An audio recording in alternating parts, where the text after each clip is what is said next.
4 PM news network में दोस्तों आपका स्वागत है। मैं हूं आपके साथ राशिद ज़हीर। इसलिए सधी हुई और सच्ची बात कहनी चाहिए कि आने वाले वक्त में शर्मिंदगी ना हो। पूरे देश की मीडिया ने तो ज़्यादातर नहीं, लेकिन दुनिया के इंटरनेशनल मीडिया में इस बात की खबर बराबर चल रही थी दोस्तों कि पाकिस्तान और हिंदुस्तान के कॉन्फ्लिक्ट में क्या क्या नुकसान किस किस के हुए। जब सेना के जिम्मेदार व्यक्तियों से पूछा गया कि क्या राफेल गिरा है, तो उन लोगों ने ना हाँ कहा ना कहा। अलबत्ता ये ज़रूर कहा कि लड़ाइयों में नुकसान होते हैं, इसमें कोई दो राय नहीं है, छिपाने की ज़रूरत ही नहीं होती है। लेकिन बहरहाल दुनिया में अब एक नया चर्चा विषय बन गया। बहुत सारे पत्रकारों ने हमारे CDS साहब का बयान को दिखाया है, जिसके अंदर वो क्या कह रहे हैं, विमान गिरे, क्यों गिरे, नहीं गिरे, मतलब आप सुन सकते हैं। मैं तो सिर्फ आपको पत्रकारों की बात बताने के लिए हाजिर हुआ कि दुनिया में एक बार नई दौर से क्या चल रहा है। आप देखेंगे दोस्तों, बड़े पत्रकार हैं, उन्होंने इस बात को, वीडियो को छापा और लिखा कि CDS अनिल सिन्हा ने पाकिस्तान को जन मनाने का एक और मौका दे दिया है। ये स्वीकारोक्ति चीन को भी ताकत देगी, लेकिन भारत के लिए शर्मसार करने वाली है। इन्होंने विमान के गिरने पर जो सवाल का जवाब दिया है वो बहुत ध्यान से सुनने लायक है, और बाकी लोगों ने क्या क्या लिखा है वो भी मैं आपको दिखाने जा रहा हूँ। आप छोटा सा वीडियो देखें। General, there's still one unanswered question since the incident between Pakistan and India, and that is whether or not Pakistan downed an Indian jet, or in fact more than that. Can you confirm? I think what is important is that not the jet being down, but why they were being down. But a jet, at least one jet was downed? Why they were. So the good part is that we are able to understand the tactical mistake which we made, remedy it, rectify it, and then implement it again after 2 days, and flew all our jets, again targeting at long range, which I said. Pakistan claims 6 Indian jets were downed. Is it correct in that estimate?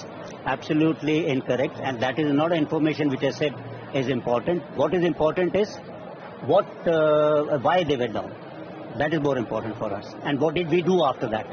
That's more important. ये video आपने देख लिया दोस्तों। अब मैं आपको थोड़ा सा ये दिखा देना चाहता हूँ कि बाकी और अखबारों ने और पत्रकारों ने इसके बारे में क्या क्या लिख दिया है। आप देखेंगे दोस्तों, आपकी स्क्रीन पर मैं कुछ और चीज़ें लगाता हूँ बाकी तमाम लोगों का, कि इन्होंने क्या क्या कहा है। आप सोच सकते हैं कि अभी पिछले दिनों हिंदू की जो एक एडिटर हैं, उन्होंने लिखा है, बड़े पत्रकार ने उसको लिखा कि हिंदू की डिप्टी एडिटर विजेता सिंह ने सबसे पहले भारतीय जेट गिरने की रिपोर्ट दी थी। ये जो CDS साहब के आप मुंह से बात सुन रहे हैं, इस बात को एक्सेप्ट करने के लिए, इनकार करने के लिए सरकार को एक मजबूत ग्राउंड की ज़रूरत होती है। वो लोगों ने चर्चा रहे, दुनिया के अखबारात उसके बारे में बात करते रहे, लेकिन मैं आपको दिखाना चाहता हूँ, एक पत्रकार लिखते हैं कि हिंदू की डिप्टी एडिटर विजेता सिंह ने सबसे पहले भारतीय जेट के गिरने की रिपोर्ट दी थी। उस खबर के बाद BJP के अमित मालवीय की ट्रोल आर्मी ने उनके खिलाफ बेहद भद्दे कमेंट्स किए थे। सवाल करने वाले से यही होता है। उन्हें देशद्रोह के आरोप में अरेस्ट करने की मांग तक की। आज डिफेंस चीफ ने विजेता की खबर सही साबित कर दी। अब विदेशी मीडिया, खास करके ब्लूमबर्ग, मिर्च मसाला लगाकर गिरे हुए भारतीय जेट्स की मनमानी संख्या गिनाएगा। ये ब्लूमबर्ग की जो है तरफ से दोस्तों खबर आई है। मोदी सत्ता को झूठ के कई शिलालेख बनवाने होंगे। ध्यान रहे, CDS का एक और इंटरव्यू आ रहा है, इसमें कुछ न कुछ नई बातें और सामने आ सकती हैं। एक दूसरा अखबार लिखा है, ये शायद बंगाल की तरफ से है, कि earlier today CDS Anil Chauhan admitted to Bloomberg TV that more than 1 IAF fighter jet was shot down by Pakistan May 7। ये लिख रहे हैं, हम तो सिर्फ आपको खबर बता रहे हैं कि CDS के बयान क्या क्या है। आपने वैसे देख भी लिया है, but decline to give the number देने से तो चौहान साहब ने मना कर दिया। अलबत्ता इस बात को एडमिट करते हुए दिखाई दिए।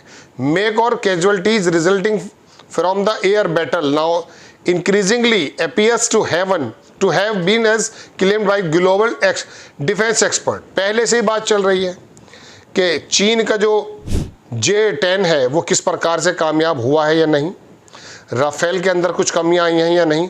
मैं तो सिर्फ आत्मचिंतन के लिए आपके सामने हाजिर हुआ एक जगह और लिखते हैं एक बड़े पत्रकार, उन्होंने लिखा CDS अनिल चौहान ने स्वीकार कर लिया कि पाकिस्तान से हुई छोटी जंग में हमारे विमान गिरे हैं। इस इंटरव्यू में उन्होंने कहा कि सवाल ये नहीं कि विमान गिरे, सवाल ये है कि क्यों गिरे।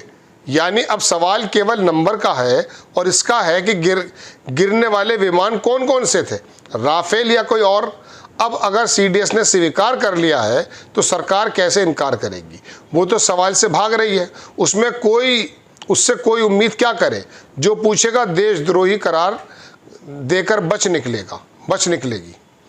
जो पूछेगा उसको देशद्रोही करार देकर बच निकलेगी। बात यह दोस्तों हमें भी बहुत ही एहतियात से बात बतानी पड़ती है। और मैं ये जो तमाम आपको खबर सुना रहा हूँ, मेरा मकसद सिर्फ इतना है कि देशवासियों के सामने, आपके सामने एक तस्वीर बिल्कुल साफ आ जाए। मैं देखता ये हूँ, एक साहब है अखबार, वो भी दैनिक भास्कर में काम करते थे, उन्होंने पूरा इसको जो लिखा है उस पर तंज भी है। आप देखेंगे उन्होंने लिखा कि मैंने नहीं माखन खायो री मायो मेरी। कृष्ण जी के मक्खन खाने की बात को उन्होंने कहा। अनूप जलोटा का ये भजन मुझे याद आ रहा है, वो द्वापर युग था, आज कलयुग है, विज्ञान का ज़माना है। Chief of defence staff general Anil Chauhan कह रहे हैं कि ऑपरेशन सिंदूर में कितने जेट गिरे, ये सवाल ज़रूरी नहीं है। असल सवाल यह है कि जेट क्यों गिरे। आप सोचिए इसको, ये क्यों गिरे इसके बारे में हम भी आपसे 1-2 मिनट बात करेंगे। आप सोचिए झूठ की सत्ता में, सेना में चीफ के लिए भी सच को सामने रखना कितना मुश्किल हो रहा है। सेना मान रही है, एयरफोर्स इशारे से बता रही है, लेकिन मोदी सत्ता इसे जीत उजले सिंदूर का इंसाफ मानती है। मोदी सत्ता पहले सच को स्वीकार तो करे, तभी तय हो सकेगा कि जेट क्यों गिरे, कहाँ गलती हुई, कैसे गलती हुई। ऑपरेशन सिंदूर का सच जाने बिना आगे की तैयारियां कैसे होंगी। 2 या 3 या 5 जेट्स कितने गिरे? क्या 4 दिन की जंग में इतना नुकसान हुआ कि व्यापार बताकर उसे रोकना पड़ा?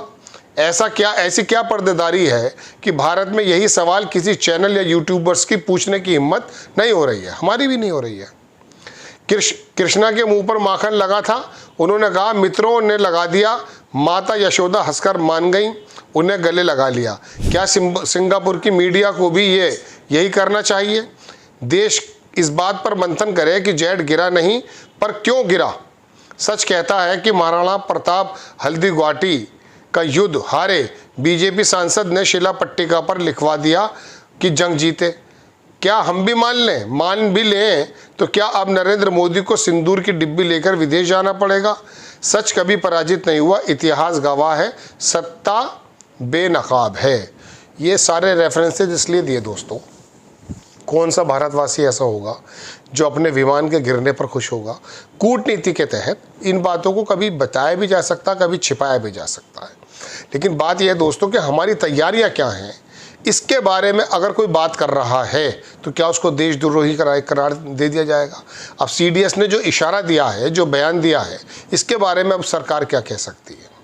हम कोई भी ऐसा कंटेंट, कोई भी ऐसा मसाला नहीं बनाना चाहते जो भविष्य में हमारे भारत को, हमें कभी शर्मिंदगी का बायस करना पड़े। हमारे पास बहुत सारी वजहें हैं, हमारे पास शहबाज शरीफ का बयान है, हमारे पास पाकिस्तान के बहुत नेताओं का बयान है कि जिसमें हमारी सेना के शौर्य को बताया गया, फ़ख्र के साथ हम बता भी रहे हैं। लेकिन दोस्तों बात यह है कि क्या सेल्फ एनालिसिस भी करना इस देश में गुनाह हो जाएगा? क्या ये बताना गलत हो जाएगा कि आपकी तेजस की क्या रिपोर्ट है? क्या अमेरिका जो बार बार हम पर नए नए तरह के टैरिफ और नए नए तरह की बातें निकल कर आ रही हैं, वहाँ से इंजन्स क्यों नहीं आ पा रहे हैं? क्या ये बताना गलत हो जाएगा कि सोर्स कोड देने को क्या राफेल ने मना नहीं कर दिया था? क्या ये बात पूछनी गलत होगी कि साहब ये 500 कुछ करोड़ रुपए का था, 1600 करोड़ का लेकर आए, ऐसी कौन से इक्विपमेंट्स आपने लगा दिए? चलिए वो छुपाने की बात भी है, लेकिन ये जो टेक्नोलॉजी ट्रांसफ़र की बात यूपीए की सरकार में, मनमोहन की सरकार में की गई थी, इसको भी बताना इनकार हो गया। क्या ये सवाल भी नहीं हो सकता कि हमारे यहाँ कौन सा विमान बन रहा है? अब भी तो जवाब दिया गया कि 2030 तक हम सक्षम हो जाएंगे 5वीं जनरेशन का बनाने के लिए। जब चीन के हथियारों को खरीदने की होड़ मच गई है और राफेल के गिरने की अपुष्ट सूचनाएं दुनिया से, अखबारों से आई हैं, तो क्या हम आगे बढ़ के बता नहीं सकते?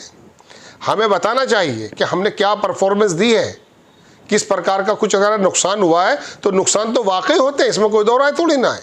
हमारे यहाँ भी शहादतें हुई हैं, उसको बताने में क्या हर्ज है। हाँ, कुछ हो सकता है इसके अंदर कुछ नसीब फराश हो, लेकिन लगातार सिंदूर ऑपरेशन को चला देना और यात्राएं निकाल देना, खुद शहबाज शरीफ दुनिया में घूमता फिर रहा है, आपने डेलीगेशन भेजने शुरू कर दिया, खुद यात्राओं में लग गए, ये तो बात ज़रा गले से नहीं उतरती है।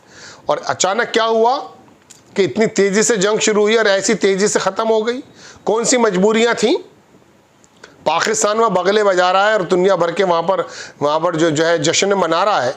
क्या वजह है? वजह क्या है? हमारा हमला उस पर हुआ है या उसका हमला हमारे पर हुआ है?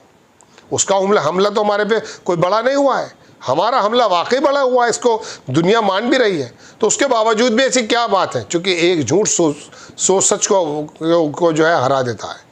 बात यह है, बोलने पड़ते हैं झूठ पर झूठ। पहली ईंट अगर गलत रख दी जाए तो दीवार सीधी नहीं आएगी कभी भी। आप बिल्कुल देश को ले, देश आपके साथ खड़ा है, विपक्ष आपके साथ खड़ा था, लेकिन अब ये बहरहाल इनका बयान आया, इसके बारे में क्या सफाइयाँ आती हैं, निष्कासन आता है, कार्रवाइयाँ आती हैं, वो आने वाला वक्त बताएगा। आपको खबर कैसी लगी अपनी राय कमेंट्स बॉक्स में ज़रूर दीजिए।